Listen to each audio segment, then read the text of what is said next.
It's time for the Buffalo Bills today. Wait, what's this? For New York. Oh, everybody. Personal foul, doing a mock draft on the Buffalo Bills. That's an automatic disqualification of their draft picks. No. What's cooling? What's going on? That's the way I felt watching that game. But anyway, it's behind us. It's going forward. We're building this roster. We're going to talk about what they need to do to get back into what to beat the Chiefs or whoever they end up facing and hopefully get over this Super Bowl snide that they find they really need to get over. I'm rooting for you. I'm a Jets fan, and I feel like the Bills deserve a Super Bowl ring. So I'm really rooting for you guys. Let's talk about this roster. Let's talk about what they need to do to improve, get better, the strengths and the weaknesses, and we'll go into free agency strategy and then a 7-round mock draft. Starting with the offensive line, let's break this down. Deion Dawkins, Spencer Brown, both very solid starters. Spencer Brown's starting to turn into a star player out there. He's been locked down. He's one of the better run blockers in the NFL too, I feel like, at the tackle position. The dude is a road grader. Him and O'Cyrus Torrence working together on that right sideline, just cooking guys, man. I love it. Spencer Brown really developed. Hey, after watching his rookie season, it was like a little concerning. He's really developed and become a staple man for them and well-earned that contract. Deion Dawkins also well-earned contract, getting another extension. So you got 2 starters. And Tylen Gramble's been a nice find there in the late 6th round. Actually looked good versus the Patriots. So I think he might be their swing tackle of the future. Ryan Van Denmark, Richard Gearridge, Mike Edwards. We'll see how that all works out. But in general, I think Tylen Gramble should end up being a nice swing tackle for them. And it makes it believe that I don't think they need to invest too much into this tackle room. I think they're in a really good spot. I mean, you can always throw a pick on this. But in general, I feel like they're in a really good spot. And I hate to beat up on the same drum, but I feel like it's the same thing out here with the interior of the offensive line. Really solid from top to bottom. Not a whole ton of complaints. The only thing I would say here is you got to start thinking about the future possibly. David Edwards is under contract for 1 more season. Now, Connor McGovern, I think Cedric Van Pran can end up being that long-term answer at that spot. You got O'Cyrus Torrence, who's been really good. Overall, I mean, it's been a really good interior offensive line. Alec Anderson's been a great 6th offensive lineman for them. So, in general, there's not a whole ton of improvement that they need to do going into next season. I would just say that you invest maybe a mid to late round pick on a developmental guard because David Edwards is going to last year of his contract. I think he's worth an extension, but it just comes down to there's some other teams that might be willing to pay David Edwards, especially if he has another season like he did this season. Very, very good. Just Josh Allen, maybe in this offense, don't always QB sneak behind him. Maybe change it up a little bit. And let's go on to the tight end room now. And this is an area that Dalton Kincaid and Josh Allen just have to kind of get on the same page here. And that's something that cohesion-wise was a little bit surprising. And you look at the numbers too, that Josh Allen was like 20% inaccurate when targeting Dalton Kincaid this season. Some of it was just Josh Allen being a little bit under pressure, missing a throw. Some of it was just maybe a miscommunication. There were different things. And ultimately, you got to get on the same page this offseason. They're going to have to really work on that. Joe Brady, this offense, restructuring some things, figuring out ways to get Dalton Kincaid more involved because they need to. Kincaid's still a really talented guy. Like, I turn on the film, and yes, he had some more drops this season, and that's something he's going to get better at, stronger at the catch point. And they've talked about him getting a little stronger in general, just like probably putting on some more play strength to be a better blocker. And that's something he can do this offseason. Dawson Knox has really developed nicely into a good blocker. Now, I do think we could be looking at a mid to late round pick at the tight end position here still. You got Quentin Morris, who will be a restricted. He'll be brought back on the cheap. But you could draft somebody there because Dawson Knox, I think, will probably be 1 more year left for him. He is under contract for 2 more seasons, but with his contract, he's being paid as like a top end tight end 2 or even borderline top end or borderline tight end 1. Which is just a little expensive for Dawson Knox. He's a solid player, and as I talk about, he's somebody I'd like to keep. If he was $3 to $4 million, I'd keep him on under contract as long as possible because he's a solid tight end number 2. But being paid the way he's being paid makes a lot of sense to draft somebody, develop, and the next season when you can actually get some cap savings, then you could possibly think about letting go of Dawson Knox. I wouldn't cut him this offseason just because it's so minuscule the money that you would save that you couldn't really sign anybody else for that money you save to replace Dawson Knox. So going next season, just want to see more chemistry with Josh Allen and Dalton Kincaid, and then Dawson Knox is your number 2, and Morris brought back, and Davidson and Rodgers, and then draft somebody to be able to develop for that long haul for Dawson Knox in a blocking role, like an inline role. Let's talk about the area that I think needs the most improvement going into this next season for the Buffalo Bills on the offense side of the ball, and that's the receiving position.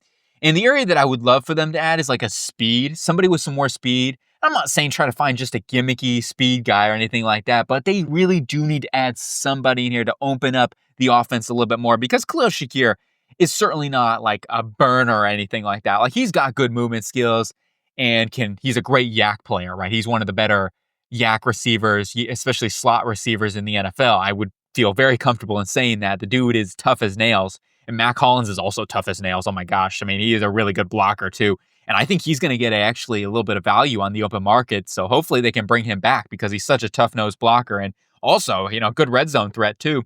But my view for this is Keon Coleman, year number 2, hopefully iron out some of those things with more separation ability. Now, I still worry about that. He's not an overly dynamic player or anything like that. He needs to get better with his contested catch ability as well. I did see some nice plays with him, especially on some extended plays with Josh Allen and the chemistry that they have there. He had some injuries too. He got in the mid to late portion of the year, so he got back from that. Wasn't quite the same there. He just needs to continue to improve and hopefully get better, and that's why my rating's a little bit lower. I need to see more out of Keon Coleman, but hopefully he'll take a next step into his sophomore campaign. So I'm going to be looking at some speed here with Amari Cooper being a free agent. And Cooper is still a beast. He dealt with his own injuries. But when he was on the football field, like teams were game planning for Amari Cooper. And it was clear like who they game planned for other than Khalil Shakir. It was Amari Cooper, Khalil Shakir that they were going after. My big baffling here with Joe Brady in this offense was why didn't they get Curtis Samuel? I mean, it was injuries. That's really why. But I would love to see Curtis Samuel more involved. Like when he was out there, he made plays. Like I thought he was electric and one of the more electric wide receivers. He's still a good player. It just comes down to the injuries with him. And with his contract, you can't get out of his contract this season without taking it's a minuscule cap game, I believe, with a post-June 1st cut. It's not worth doing, in my opinion. No matter what, though, they're going to need to add a day 2 type of pick on this. I don't think it's a round 1 type of need right now, but I would be looking to spend a second, third, fourth round type of pick on the position to add some more speed, some more dynamism in the room.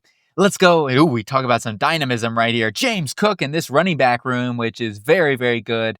James Cook is so explosive. We'll see what those contract negotiations. Oh, he's playing hardball right now. Oh, I want top end, top tier money. So that's going to be a big question with James Cook. If you can't get anything done, you need to try to trade him before the deadline because I would not let him just walk if you can. That would be too big of a loss. I think he would get trade value as well. He still needs to work on his pass, bro. Absolutely. And that's the big thing that's keeping him off. And also some drops as a receiver, too. I want to see him more consistent as a third down runner going into this next season. But he is super talented. You saw the big plays he made. And then you got Ray Davis. I like Ray Davis a ton. All day, Ray.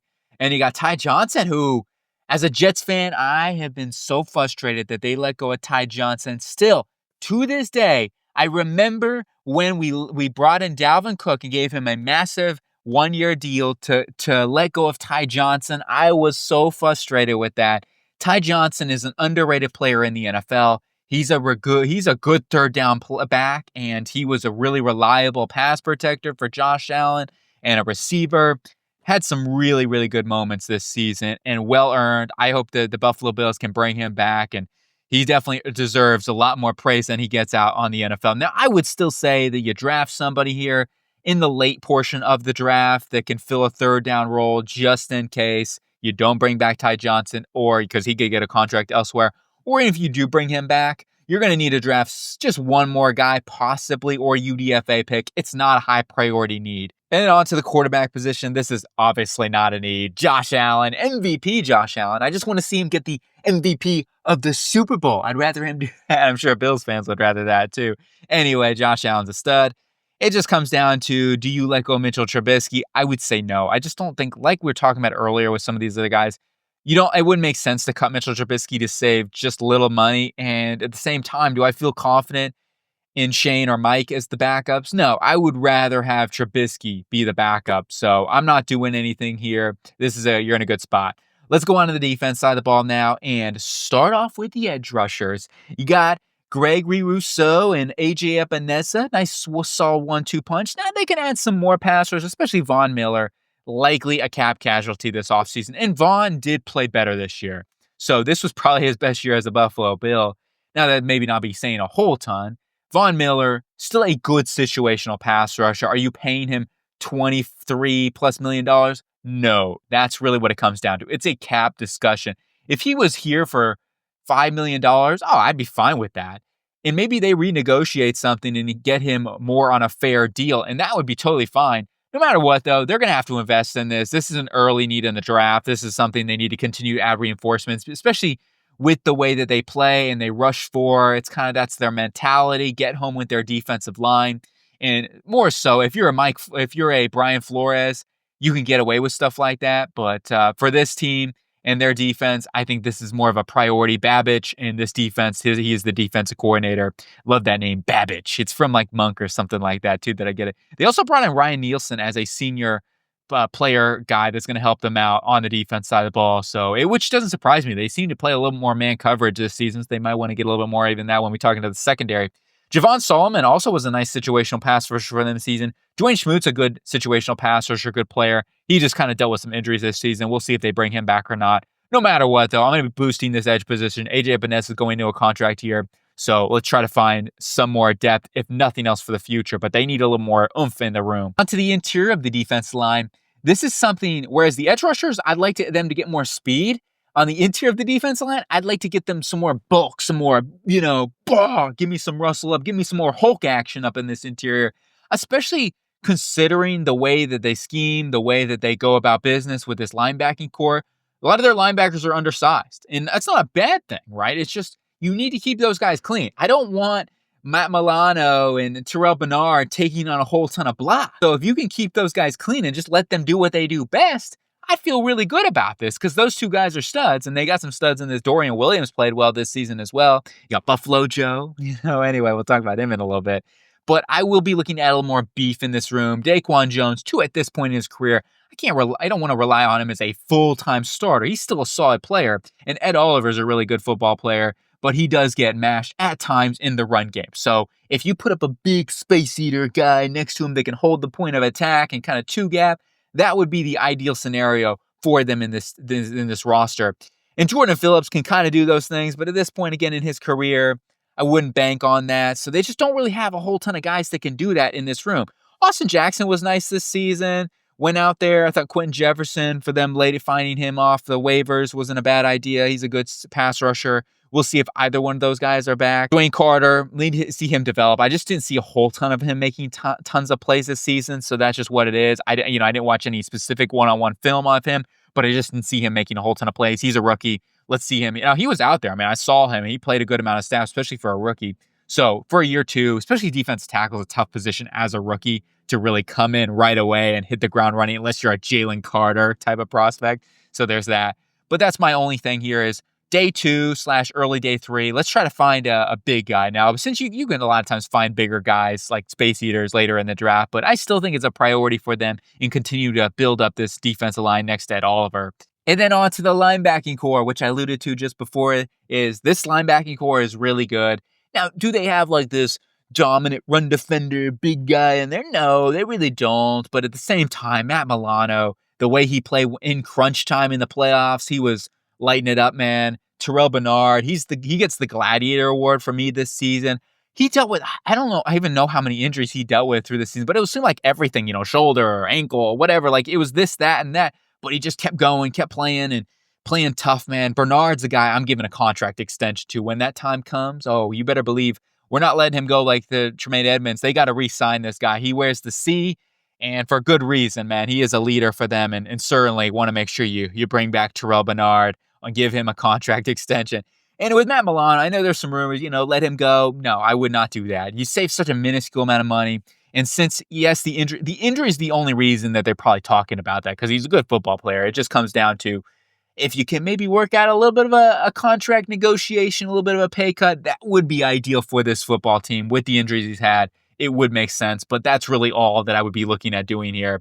And then you got some depth here with Dorian Williams, who was making some, especially early in the season when he was called upon with Matt Milano still out. Yeah, Williams was really good. So I love to see the progression in him year number 2. We're in a really good spot here with Williams, Bernard, and Milano as your starting group of 3, I would say. And then it's the depth behind that. Yeah, you got the Spectre, right? Braylon Spectre. I call him the Spectre from Scooby-Doo. It's the Spectre! You got Edifon Olafosio, who looked good in that Patriots game. But let's not forget about Buffalo Joe. Joe Andreessen, formerly of the Buffalo Bulls, got his chance basically in a walk-on for this team. And he was, hey, this is no kumbaya here, okay? I'm not trying to kumbaya this. I'm a sucker for a good story, so that might be why the rating's a little high. I got to point out the bias there, but in his own right, he was good, okay? He got his opportunities early in the season and took the most of them. And then when he got chances as more of a full-time player versus the Jets and also as a starter for the Patriots, he looked really good. Yes, he's maybe not the most dynamic athlete or anything like that, but I love the way he plays in the grit, and he was definitely a guy when I was watching him, I'm like, who's this guy, Joe Andreessen? And I looked him up, I'm like, oh, Buffalo Joe, okay, this is what's up. So yeah, I think linebacker-wise, they're in a really good spot. This is not something they need to really do a whole ton in the draft. On to the cornerback room, and this cornerback room is highlighted by Christian Benford, and it just goes to show you, when Benford's not on the football field, this secondary takes a massive dip. So you got to keep Benford healthy. Give him a contract extension when that time comes up this offseason. You got Rasul Douglas, who I think they're going to let go after this season. Had a down year. It just is what it is. He's not a bad football player, but definitely had a down season. Taron Johnson had a bit of a down season, in my opinion. Dealt with some injuries, too. Still a good football player. He's under contract for the next couple of seasons. They have Daquan Hardy developing. I liked him coming out of Penn State. Really good athlete. So we'll see what happens there. But for right now, you got also Jamarcus Ingram, another walk-on Buffalo Bulls. So, hey, shout out those Buffalo Bulls, man. They got some dudes coming over here. My big recommendation, though, is you're going to need to get somebody, whether it's free agency and the draft, got to get that number 2 corner in this room. They have to do it. Plus, they have to build out their depth. Kaiir Elam at this point, we just really can't rely on him at this moment. So we'll see how it goes. We need to add to this room, and that's what I'm going to be looking at doing. Safety-wise, they need to add a guy with more speed. That's my only knock. I mean, Cole Bishop's got some speed, and I think he can develop into a really good player for them. Taylor Rapp is really not that guy. So they've got some nice guys that can play around the box and can certainly make good tackles and stuff like that, but they just lack the speed in the room to make more plays in the secondary. So that is really, when it's like they're asked to cover one-on-one, especially if they're going to want to play more man coverage, I don't really see a whole ton of guys that can do that at a high level in this room. So that's why I'm saying they need to add somebody that has a little bit more athleticism, that if they ask upon, they can cover a little bit better. I'm not saying they lean on these guys to play a whole ton of man coverage, because I do think Cole Bishop can do that. But in terms of the back end, I want to add a little more speed, a little more sideline to sideline range. Damar Hamlin is, I want to state this right now. Love Damar Hamlin and the comeback story. If you can bring him back on the cheap, then I'm doing it. Keep him in Buffalo. That's great. We'll see what type of contract he gets, but they do need to upgrade here. And I think that this is an area that they're going to have to add in somebody, whether it's the draft, free agency. I'm going to be looking to add another playmaker in this secondary. You got Cam Lewis, who they can bring back on the cheap. I don't think he'd be super expensive. Good, solid depth. He can play a little on the slot if you need him to with some versatility. It's time to get into the free agency strategy, though, now, and really start to build this thing up into the draft. Starting off with the team cuts, Von Miller. I had to let him go. Just felt like the money, it was too big of a cap hit. Now, I'm not post-June firsting this, if you want to say that, but I'm going to go ahead and cut him right away. That gives us $8 million plus to add to the cap right now. They could post-June 1st it. It would mean that they'd have to restructure a little bit more, which they could do, and there's other ways to save a little bit of money as well, and we could talk about more of those as we build upon this. But Von Miller, maybe they also could work on a restructure / a major price decrease or pay cut, in other words. That's also an option. If he's willing to come back for like a $5 million, $6 million contract, okay, that's fine. But for right now, I'm going to go ahead and let him go just because I can't call Von Miller. Unfortunately, he's not on my speed dial. That'd be pretty dope. But yeah, we're going to see how that goes. I'm going to save that money. Almost gets us back to level. Now, we do have to restructure some guys. Josh Allen, Ed Oliver, Deion Dawkins will be the 3 we restructure. All guys that I feel like are core players for this team. Obviously, Josh Allen, Ed Oliver, and Deion Dawkins, all meaning. So yeah, core players. That saves us right there doing the mental math, like $25 million. But I'm also going to save a little bit of money with Gregory Rousseau by giving him a contract extension. Now, we do this. It's a little confusing, I'll be honest, and I probably may not even be 100% right on this, but 4 years, $80 million, that puts him in line with a lot of guys out there. Guys like, taking a look at Jonathan Grenard. He got $19 million average. I think that Rousseau could get in line just a little bit more than that. A really good football player. $4 million is what it saves for this cap this year by doing the $20 million signing bonus spread out over 5 years. that would save $4 million. That's where I get that number and add that to the cap to get us to 27 months. So hopefully that makes sense. I know the numbers can be a little crazy. And then we get into the re-sign period. Now, they don't have a whole ton of free agents to re-sign here. Now, I'm going to bring back Ty Johnson, Reggie Gilliam, and also Matt Collins and Reed Ferguson on the offense side and long snapper. I think Ferguson's a solid long snapper. Hollins, tough nose, great blocker, good third, fourth wide receiver to have. Gilliam is a good fullback and certainly can help out block and whatnot. And then on the defense side of the ball, I'm going to go ahead and re-sign Cam Lewis. Cheap, solid, good depth. Last little re-sign is the practice squad / restricted spend, which is $1 million. I count that for Quentin Morrison. Now, I do want to talk about the guys I let go of here real quick. Amari Cooper, just kind of price this out. I would love to bring him back. If he's willing to come back for a cheaper deal, like a 1 year, $5 to $7 million deal, maybe laced with some incentives, I'm okay with that. But I think Cooper is going to have too big of a market out there. So just realistically, I think there's a real good chance they're going to have to let him go. Dwayne Smoot, Austin Johnson, certainly wouldn't mind any one of those guys coming back either, or Jefferson Phillips to fill out some more depth, or even DeMar Hamlin, as I talked about earlier. We'll just see if the price is right. I just am on a very, very tight budget. And speaking of the budget, now let's go ahead and talk about the free agent signs here. I'm going to bring in Joe Tryon, all these guys on the defense side of the ball. Joe Tryon, 1 year, $3 million. Actually, also Benito Jones on a 1 year, $3 million deal.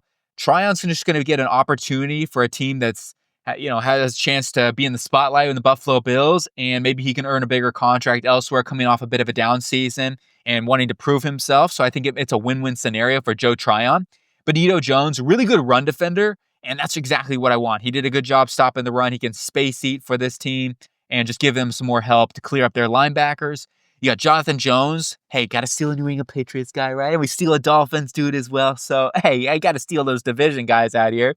Jonathan Jones, especially if they want to play more man coverage, he gives you some more speed in the secondary. And that's, I think, something that they need to do. That'll get faster and give them some more help in the back end.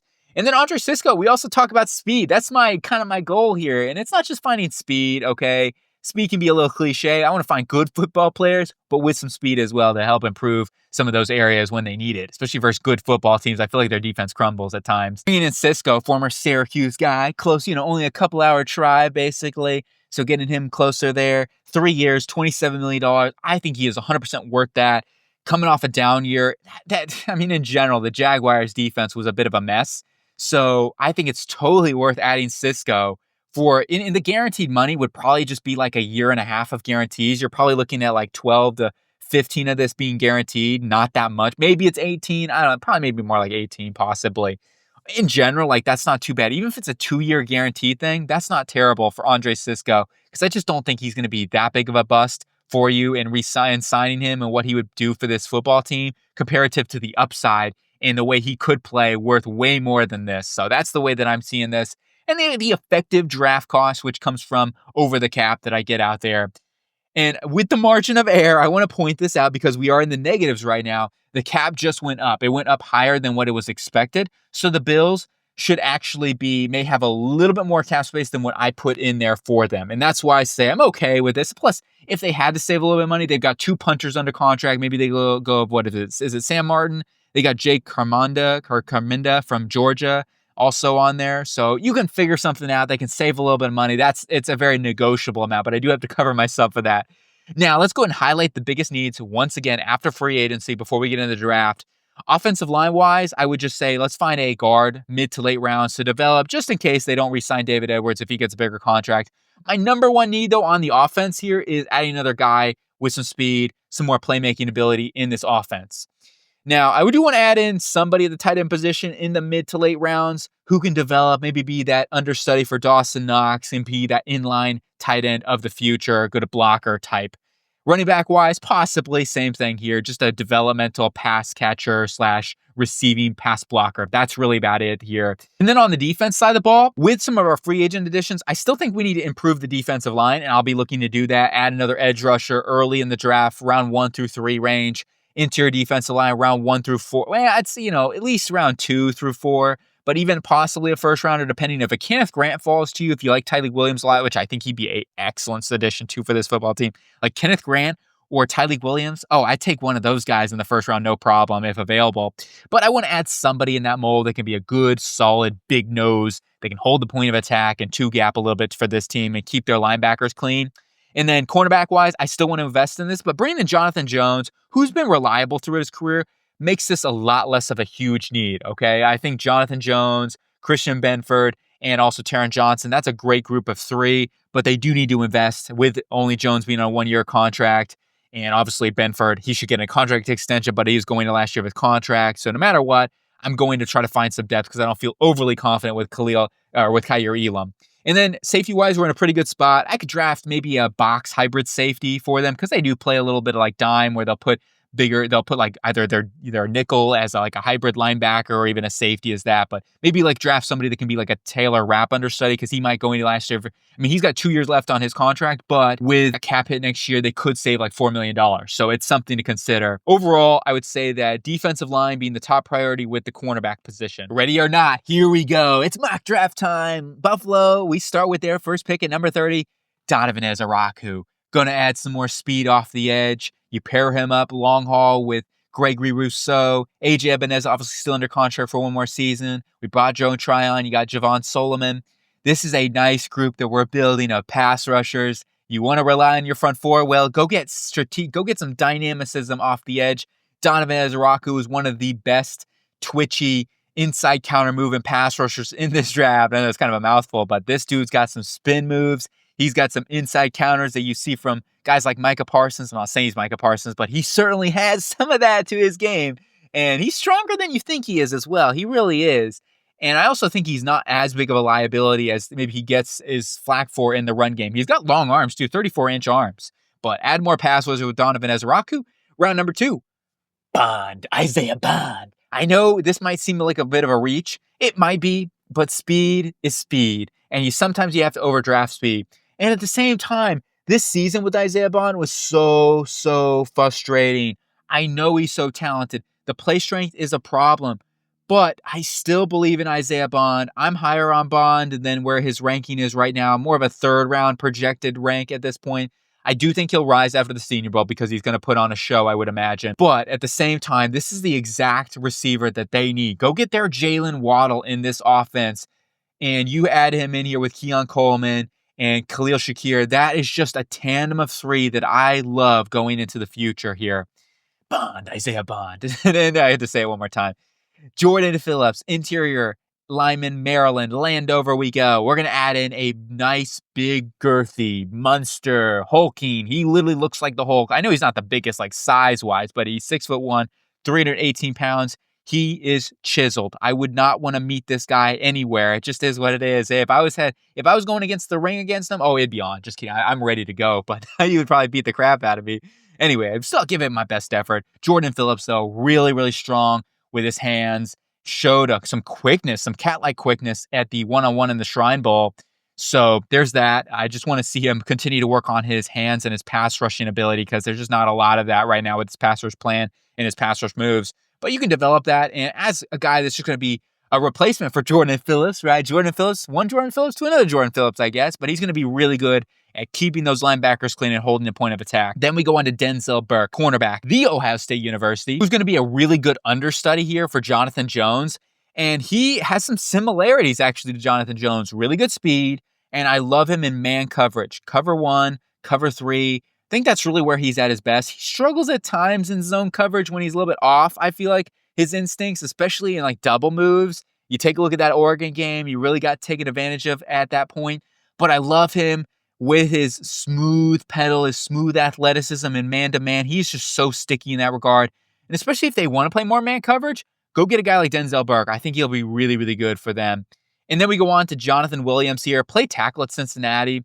He's a guy that I think can move inside the guard at the next level just because there were times where I thought he was beat to some speed. He's not a bad athlete or anything like that. He's got long arms too, 34-plus inch arms. And he was another guy that stood out to me at the East-West Shrine Bowl. So you add him in here that you can develop. And he's got a lot of the traits you look for as well. Like he's got some strength to his profile. And he'll be a good like developmental guy at the left guard position. If nothing else, you add depth. That's the way I look at it. You can always add depth to your offensive lineman. But we go on to our next pick, Gavin Bartholomew. Bartholomew. I love that name. I don't know why, but it's just like, it reminds me of like a Pokemon sort of thing, or like, I don't know, there's like a Pokemon. Is it Mew or something like that? But yeah, maybe it's that I'm thinking of. Probably it is. It's such a cool, I love Pokemon, but gotta catch 'em all, Pokemon. But Gavin Bartholomew from Pittsburgh, here's a guy that, if you're talking about anybody that get praised by a coaching staff for his blocking and his grit as a football player, Bartholomew is one of those guys. He's the poster child for that. He's a tough-nosed blocker and came a little bit less size than I thought he would have at the Senior Bowl, but I imagine he can put on a little bit more weight. And as an inline blocker, he showed a lot there at Pittsburgh. And that's really, he's not an elite athlete, and that's fine. Like, we need somebody to go along with Dalton Kincaid for the future. And I think Bartholomew can be a great inline number 2 tight end. Then we go on to Jarquez Hunter.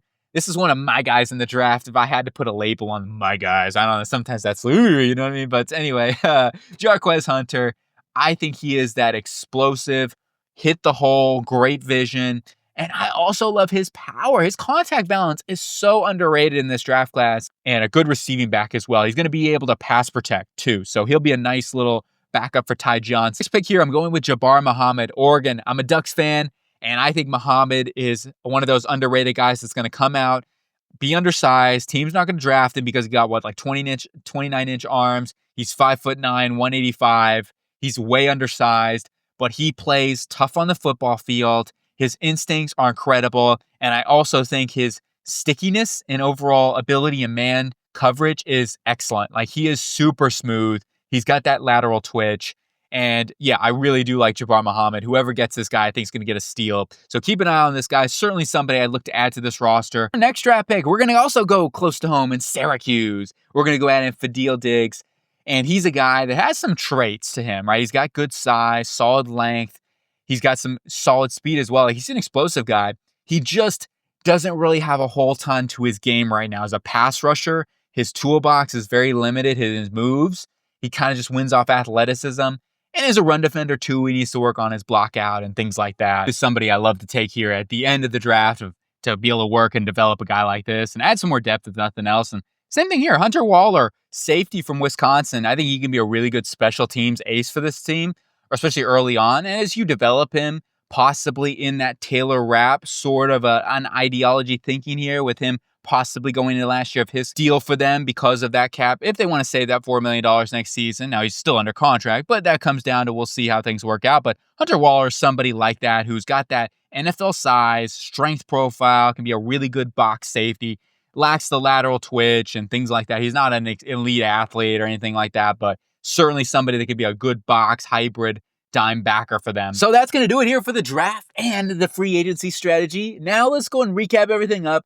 Talk about, this draft may not be perfect. I know everyone's going to like different stuff and things like that. I totally get that. But at the end of the day, what do they need to do to get better, to improve, and hopefully win a Super Bowl? This starts off with adding another wide receiver, in my opinion, on the offense side of the ball, okay? Ideally, you can get someone like an Isaiah Bond or a Jalen Noel, maybe. It's like someone like that who can really add some more speed to this room and get you some more dynamo to go along with Shakir and Coleman. And especially with Curtis Samuel and his injuries at this point, I still think they need to invest in this wide receiving room. We brought back Matt Collins as that kind of that situational great blocker, red zone guy. Love what he brings to the table. No matter what, though, I would love to add in more playmakers into the room.